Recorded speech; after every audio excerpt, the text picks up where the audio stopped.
నిజం, నిష్పాక్షికం, ప్రజల గొంతుక. ప్రధాన లక్ష్యం. పెద్దపల్లి జిల్లా మంథని మండలం గుమ్మునూర్ గ్రామ పంచాయతీ పరిధిలోని దంతలపల్లిలో ఉన్న Konjarla industries private limited AAC block తయారీ పరిశ్రమ కాంపౌండ్ గోడ కురిసిన భారీ వర్షాలకు కూలిపోవడంతో పెద్ద ఎత్తున సిమెంట్ ఇటుకలు రైతు నల్లి లక్ష్మయ్యకు చెందిన సర్వే నంబర్ 49/B లోని 38 గుంటల పట్టా భూమితో పాటు కౌలుకు సాగు చేస్తున్న పొలాలు కూడా సిమెంట్ ఇటుకలతో నిండిపోయాయి. సాగుకు సిద్ధం చేసిన భూమి నారుమళ్లు పూర్తిగా దెబ్బతిన్నాయని రైతు ఆవేదన వ్యక్తం చేశారు.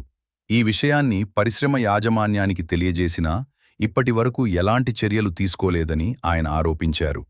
వరదతో పొలాల్లోకి చేరిన సిమెంట్ ఇటుకలను వెంటనే తొలగించి పంట నష్టానికి తగిన పరిహారం అందించాలని రైతు డిమాండ్ చేశారు.